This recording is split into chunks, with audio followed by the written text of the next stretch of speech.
समय की सार्थकता कैसे करें।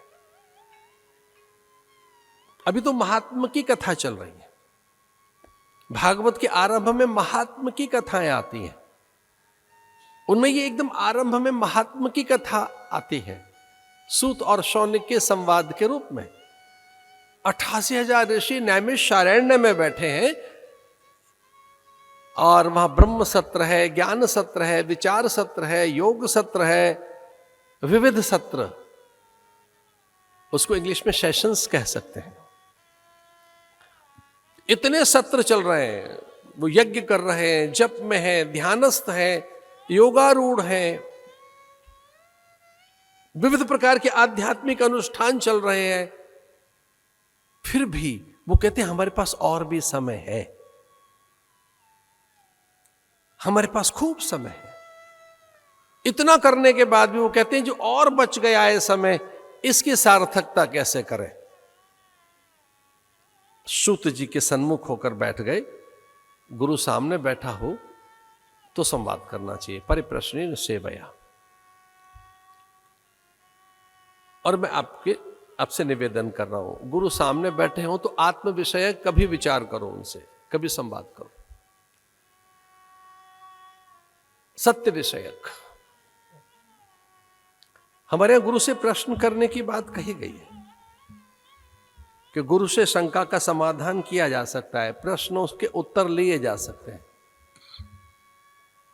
परिप्रश्नेन सेवया, गुरु से तर्क मत करना, कुतर्क मत करना, श्रद्धा पूर्वक प्रश्न करना।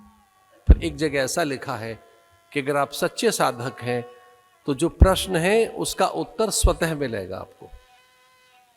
पर ये प्रश्न कर रहे हैं कि क्या करना चाहिए। सोताख्यायी कथा सारम मम कर्ण रसायनम अज्ञान ध्वांत विध्वंस कोटि सूर्य समप्रभा। करोड़ों सूर्य जैसा ज्ञान आपके पास है गुरुवर, हे मुनिवर, हे यतिवर। प्रश्न है हमारा अज्ञान ध्वांत विध्वंस। दुख सारे अज्ञान के कारण है, दुख अविवेक और अविचार के कारण है।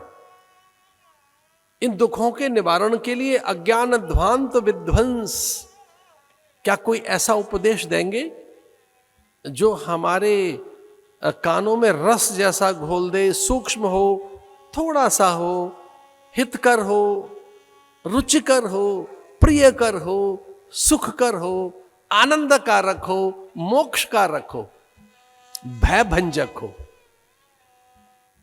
कैसा चातुर्य है शौनक नाम के ब्रह्मचारी का। 88,000 ऋषियों के बीच में एक ब्रह्मचारी खड़ा हुआ। 88,000 ऋषियों का झुंड और उसमें से एक ब्रह्मचारी खड़ा होकर बोलता है कि हे गुरुवर ऐसा उपदेश देना। गुरु ने पूछा कौन सा।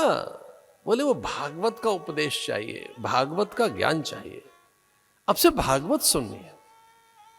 लेकिन वो रुचि करो, प्रिय करो, सुख करो, आनंद करो, मोक्ष कारक हो, भय भंजक हो, समझ में आ जाए, अच्छी से लगे और ऐसा लगे कानों में आपने रस घोल दिया।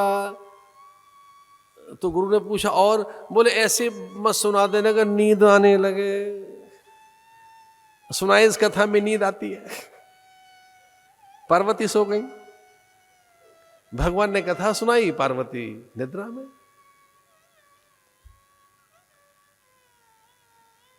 कई बार हमें रुचिकर प्रियकर न लगे कोई बात तो सुनने को राजी नहीं है। और एक मनोविज्ञान कहता है, आप में कुछ सुधी श्रोता जो बैठे हैं उनके लिए बात कह रहा हूं मैं, बहुत गहरी बात है। मनोविज्ञान ये कहता है, जो साइकोलॉजी है वो ये कहती है कि मनुष्य उपदेश के प्रति अरुचि रखता है स्वभावतः। हम सब मनुष्यों में उपदेश के प्रति अरुचि है, हम उपदेश नहीं सुनना चाहते ना। वो तो रुचि तब जगती है हम में जब उसमें कोई बड़ा लोभ दिखाई दे, हमें कल्याण दिखाई दे, बड़ी सिद्धि प्रसिद्धि दिखाई दे। जब तक हमें उसमें कल्याण नहीं दिखता, उद्धार नहीं दिखता, महानता नहीं दिखती, उसमें लाभ न मिले, कोई ऐसे व्रत क्यों करेगा जिसमें लाभ न मिले, लोभ की सिद्धि न हो। जितने भी व्रत हैं वो मनोवांछित पदार्थों के लिए, मनोकामना की पूर्ति के लिए है। प्राय जितने व्रत हैं उनका तो फल ही यही है कि आपके मनोकामना पूरी हो जाएगी।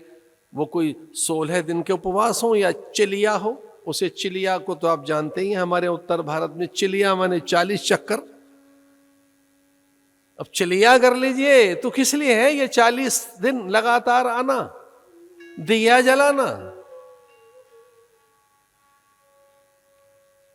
ये जो हम दीप जला रहे हैं, 4 चिराग तेरे बणन हमेशा, चिराग लिए, दीप लिए, मिष्ठान लिए, पताशा लेकर, धूप लेकर, स्तुतियों के लिए, नियत गणनाओं की पूर्ति के लिए। क्यों? क्योंकि मनोवांछा पूरी करनी है, मनोकामना पूरी करनी है।